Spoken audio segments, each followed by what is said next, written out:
Hello and welcome to Market Open Direct Connect, the webinar series for companies to tell their story, why it's compelling, and why it's an opportunity to invest. I'm your host, Stuart Walters, and we're joined here today by Neil Inwood, the Managing Director of Apollo Minerals, ASX code AON. Neil will provide a company update and discuss the current entitlement offer. Following this presentation, Neil will participate in a Q&A with attendees. Attendees will have the opportunity to ask questions directly to Neil, and you could submit your questions via the Q&A tab at the bottom of your screen. A recording of this webinar will be available on Market Open and Apollo Minerals website and social media channels within the next 24 hours. I'd like to introduce our guest, Neil. Welcome to Direct Connect, and over to you. Thanks, Stuart, and thank you very much for the introduction. And so to my investors, investors in the company, thank you very much for attending. And I'm really looking forward to taking everybody through the advancing story that we're seeing at the Salanie Gold Project in Gabon. So the investment highlights. So for an investor coming in, and especially our current investors, as we're heading into the entitlement issue period, why invest? And it's a really easy answer. We've got a 12-kilometre long untested greenstone belt with historical high-grade production. When I'm talking about historical high-grade production, we're talking about mining up to 20 grams per tonne. There was underground mining averaging 16 grams per tonne in one of the areas. And we have multiple mineralised occurrences over this region. It's 12 kilometres long. It's about 70 square kilometres. All of that is prospective ground. We own the project 100%. So this is a land holding that our team in country had pegged, and we worked up over the last few months, or probably 18 months. And each step in our exploration stage, we're getting more and more really solid information, actually seeing more exciting things as we progressed. We're located in a very supportive and secure region. So Gabon is in Central West Africa. It's got a very stable government. They've just recently had constitutional elections, which were very successful. And the government and the ministries are very supportive of mining. We have a very good relationship with the mines ministry. And we're also thankful to have some very good VAT tax incentives in the exploration phase. And we're also seeing some very impressive first stage exploration results. So we've kind of barely scratched the surface at Salanie. We're seeing multiple indications of visible gold at surface in quartz associated with quartz veining. And we're also, from our 2024 drilling, we're seeing some very exciting core coming out from the A1 region. We've got visible gold in core A1, assays are pending. And this information we've got from the 2024 season is firming us up quite well coming into the 2025 season. And we've also got a management and leadership team with some exceptional history of realising value. Myself, I'm 30 years in the industry, and I was 9 years in a senior position with Barrick Gold previously. We have Mr. Robert Behex, ex-director of Papillon Resources, and that was a 5 million ounce discovery. And Mr. Paul Roberts, founder and CEO of Predictive Discovery, which is approximately 5 million ounces. So the team have deep experience in gold exploration and advancing projects. And about Salanie, so we're in, I mentioned we're in Gabon. We have a 70 square kilometre greenstone belt. So this is similar to the rocks, age and style of the rocks that we see the large deposits in Western Australia, like in the Kalgoorlie region, in the Yilgarn region, so lode gold deposits. In the same terrain in Gabon, you have the Itiki project. So that's plus 800,000 ounces at 2.5 grams as an open pit style deposit. That's about 150 kilometres to the southeast. It's the same greenstone belt. So we know this belt is conducive to hosting large deposits.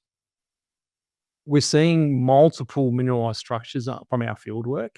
So when we look at this map on the right-hand side, we've got 6 key areas highlighted. So we've got Lakuma, we've got Binda to the north, we've got P6, A1 and A3 in the south.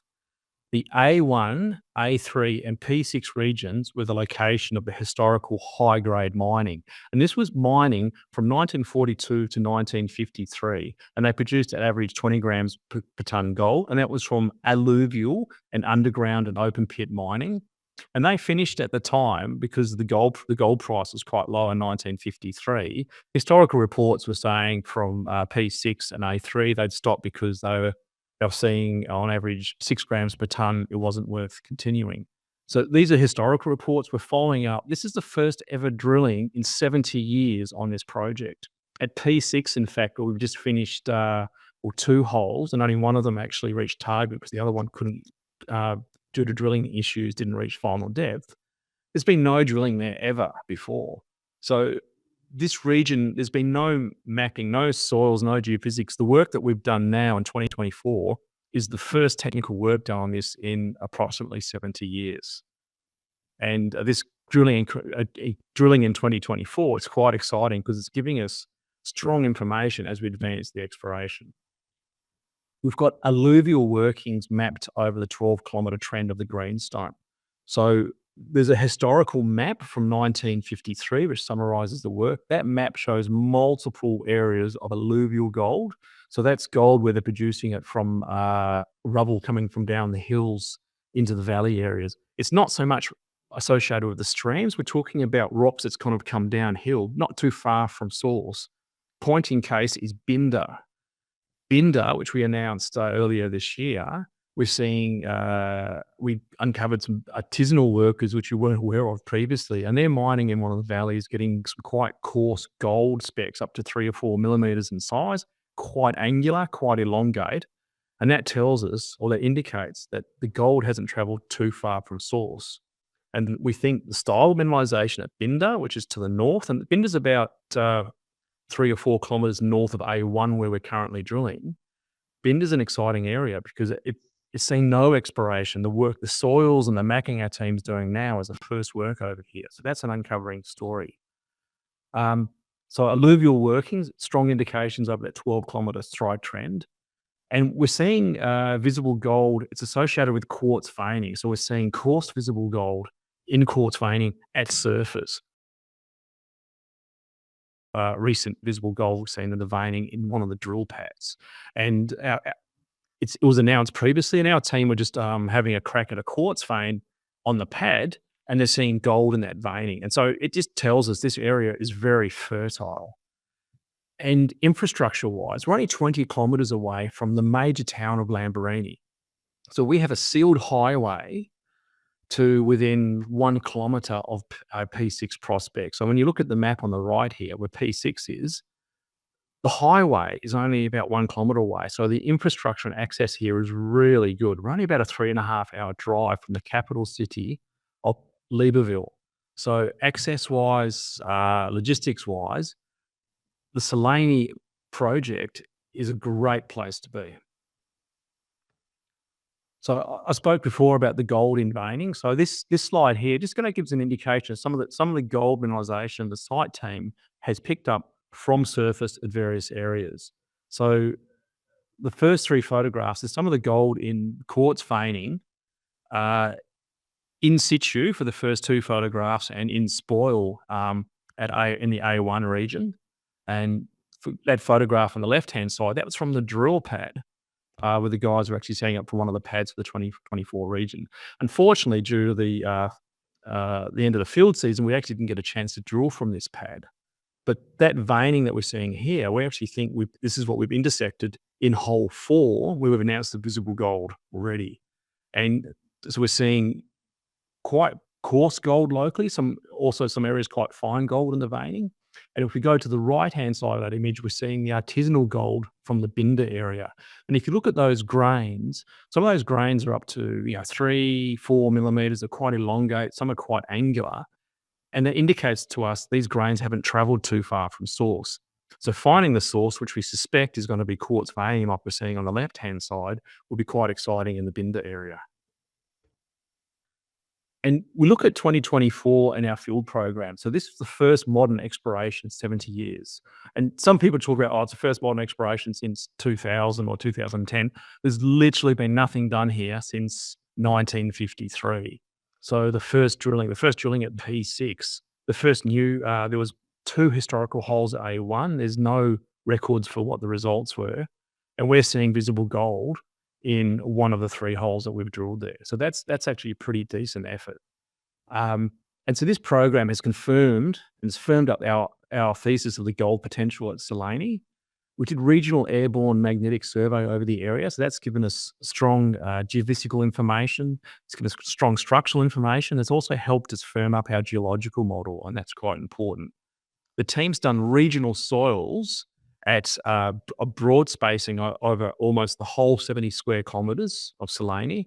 And plus we've done infill over probably half of the project, either with gold assays or multi-element XRF assays. So this gives us some very strong targeting information and geological information, which we're working up for our targeting. And the trenching and the mapping that the team has done as well, this is all confirms the current targets, P6, A1, A3, Binder, and creates new targets at Bakuma and also firming up at Binder. And our maiden drilling program, which we finished just recently, in 2024, unfortunately, we only got 5 holes drilled. The reason for that is our drillers unfortunately disappointed us, A, in their arrival on site, got 6 months delayed due to their internal issues, and B, we came up against the end of the fill season, which is mid-November. So we had to finish this program early, unfortunately. We only got 5 holes drilled. 2 of those holes didn't reach their planned targets because of driller issues, not because of the ground, not because of access. So it's massive unfinished business. And the holes that we have drilled have given us really neat and exciting results. So these targets are wide open. We're firming them up with the work done. It's going to be a very exciting 2025 field season. And we talk about exciting untested potential. So the early rock chip results we've got at Salanie are quite impressive, especially around A1. We're seeing rock chips up to 400 plus grams per tonne. The detailed mapping and structural work that the team has done, we've firmed up the A1 targets, and in fact the structural information we've got from hole 4 A1, so that's got the visible gold. Those results are still pending. That has given us some exciting new targets of A1 as well, which we want to get into as we start the 2025 season. We've got the A3 region. A3 was where the historical high-grade open pit mining was. That was plus 15 grams per tonne. And in the geological records, they talk about quartz veining with watermelon seed size gold nuggets in it. And that was the vein system they were mining in the pit. And that looks very similar, we think, or sounds very similar to that veining we're seeing at A1, or we're seeing the coarse gold in the veining there in the drill pad. So, it's to get drilling into A3 will be super exciting. A1 more drilling, very exciting. And then joining those to the A1 and A3, we have the Salanie fault. So this fault continues for about 1.5 kilometres, or it's interpreted to. And this is believed to be the controlling structure. And in the gold exploration, we're looking for this structure. We're looking for jogs in the structure. And this is what the drilling in 2025 will be doing, targeting as well. We'll be drilling around A1. We'll be drilling around A3, the high-grade historical pit, and that structure which is joining them up. And there's a lot of things that can happen in that process. It's a super exciting region. And for us, A1, A3 are priority areas. The Salanie fault is the priority area of 2025, and P6 as well. So a little bit more detail about the A1 region. And again, there's that bit of that rock, the vein sample from the drill pad. You can see the gold nugget that's in there.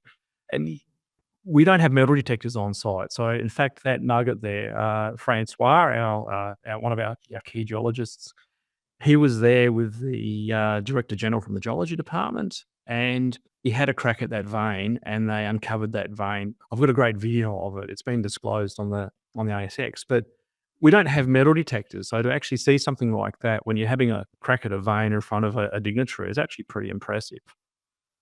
So the context here is where hole 4 is, which you can see at the top of that diagram. We believe there's a almost east-west strike to that veining. It hasn't been tested by our current drilling apart from hole 4. And one of the theories that we're following up is this is actually the controlling structure for the high-grade mineralization there. We want to get some holes north of that hole 4 region so we can penetrate that vein structure further. This is a super high priority target for 2025. And our trenching, so that trenching in SAT1, we had 10 metres at 3.4 grams and separately another 1.4 metres at 16 grams to the north of the trench. we believe this is all associated with what we're seeing in hole 4. Hole 4, that the visible gold, which we announced recently, is associated with a 12-meter long veining and shear system. Assays are pending. We hope to get those assays in the upcoming weeks, and it will be very exciting to see those results. The P6 prospect. So P6 is about 4 kilometers to the west of the A1 prospect, and the P6 was the focus of historical underground mining. There was an adit that went about 40 meters into the hill. This diagram shows the average adit grades. The records at the time show the grades are a combination of gold plus silver. So we can't separate them out. But I was seeing some exceptionally high grades. And according to the historical records, they mined on average 16 grams per tonne gold from the veining here. Our drilling at P6, we hit a veining and shear structure over about 25 meters. We believe this structure is related to what they saw in the adit. So over 25 meters, that's fantastic. We're super excited to see that core because we're seeing the adit coming through, and we're seeing a veining and shear system with some really nice looking sulfides, pyrite, chalcopyrite. This is exactly what we wanted to be seeing along trend from P6. Unfortunately, we only got one hole in that area, which is hole number 2, which reached target depth. We want to be drilling about 5, 6, 7 holes in this area to test the P6 trend properly. So P6 is a priority target for 2025. So next steps. So in summary, the 2024 drilling only started to test the targets. The team had a very successful year in the build up to the work up to get our targets. So the geophysics, the soils, the mapping, the trenching, and the interpretation, which has put this all together. Again, nothing's been done here for 70 years. We've got some fantastic targets to find. And in 2025, I want to get in there. I want to be hitting A1, drilling those targets, A3 underneath the historical pit, the Salanie fault, that trend that joins A1 to A3, P6, and then, so these are our brownfields targets, and then we want to hit the greenfields targets of Binder and Makuma. Really exciting trend. It's the southern half of the project, and there's the team kind of work up the prospectivity at the north end of the target. And how are we going to do this? How are we going to do it better than 2024? We are talking to a fantastic first-class, world-class drilling company and country. They have a rig available early in the year. We're talking January, and we're advanced discussions. So the plan of attack we want to be doing is we want to get the field season starting in January, and we can drill and explore through all the way till May. So we can actually start early in 2025, hit the ground running. The drill production with this company would be fantastic. Quality core, quick results, and aiming for a fast and efficient news flow for the investors. So definitely kind of turn up the tap a lot from what happened in 2024. And that's it. Thank you very much, Stuart. And so one final thing, we're heading into the entitlement issue. I hope I've explained my excitement to the project to our investors. And please, I'd strongly encourage you to take up your entitlement issue. This will help power us up as we go into exploration in 2025. Thank you. Neil, thank you. Fantastic presentation. We have had a number of questions come in, so we'll get straight onto those. The first one around the entitlement offer. Are the directors taking up their entitlement offer? Yeah, thanks, Stuart. Definitely, most of the directors are. I think there's one director who won't be, but the others are definitely. And I'll be going in 100%, and also, if it's possible, I'll be going overs as well. When are you able to get back on the ground in Gabon? And that's great. So the Salanie region, and definitely from our experience with 2024, we can get back in the ground in January, and we can have a drill season from January all the way through May, in fact, all the way through November, in fact. So where we are, and you can see a photograph in the background here of the camp setup. It's quite a neat, fit-for-purpose camp. But the area where we are is not too hilly. The rains in the March to May season are pretty light on. So it actually makes for a very good field season. So we can hit the ground running straight away in 2025. And can you shed any light when you expect the drilling program to be completed? Look, my thought here was initially target maybe a 2,000 meter program. We're going to hit those targets, 300, 400, 500 meters of each of those targets I've espoused.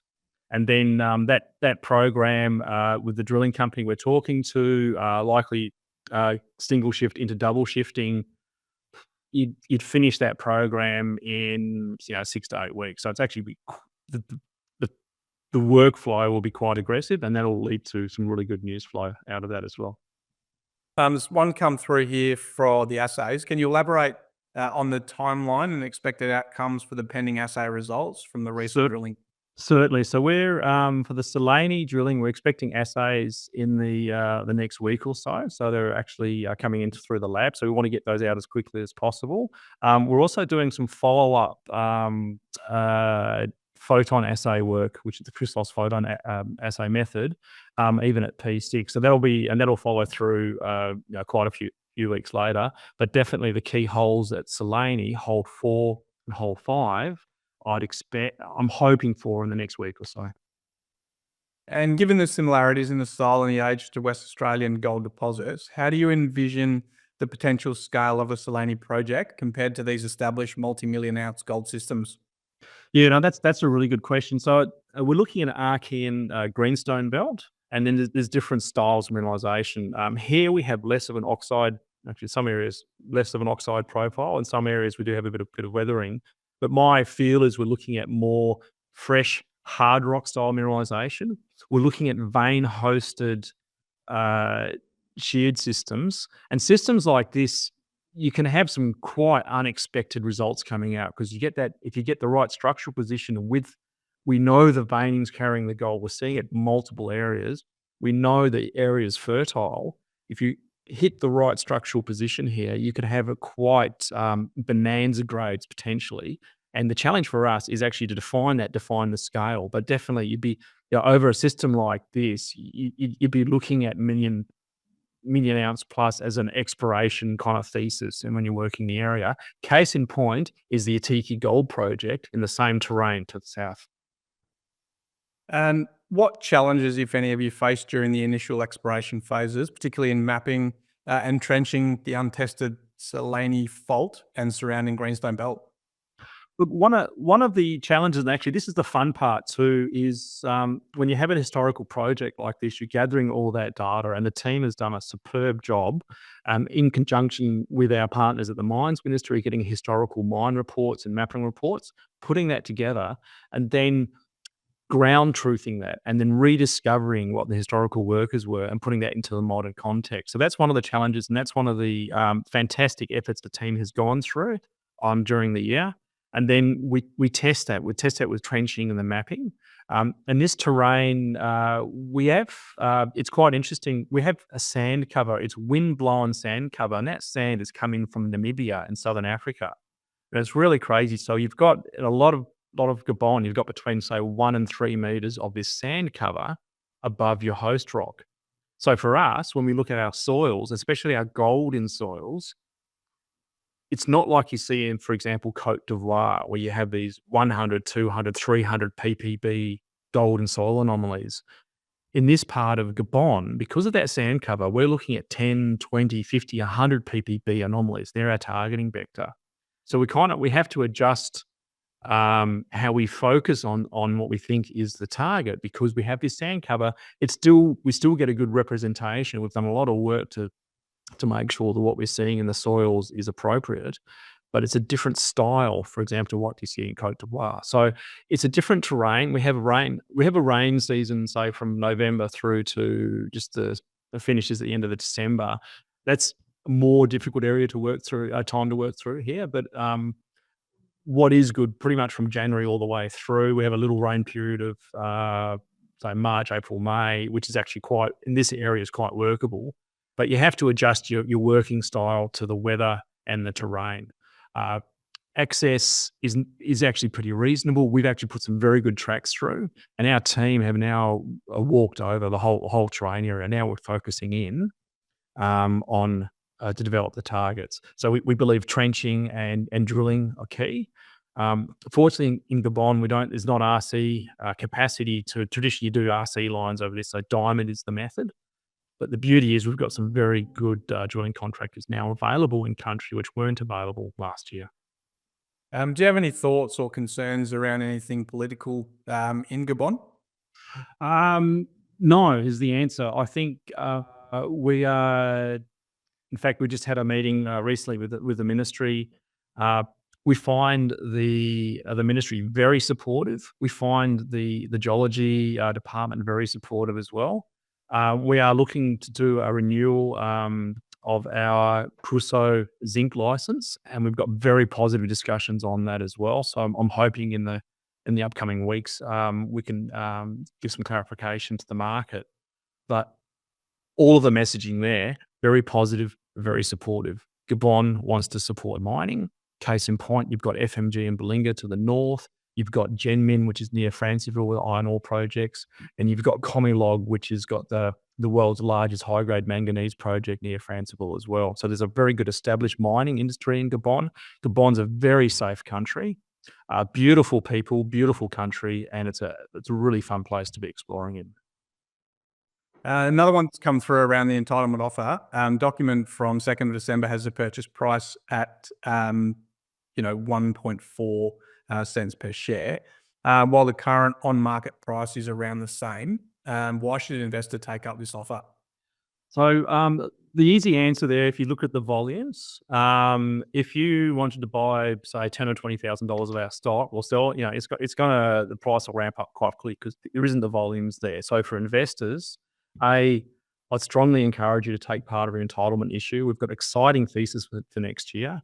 If you want to buy that volume on market, it's kind of hard because of the trading. So now is the time to get locked in, and that kind of puts the company in good stead as we head into 2025. You plan to assay historical tailings? We have. So what we believe happened in the late 90s, there was a Chinese company went in there and had a crack at the tailings and actually took out.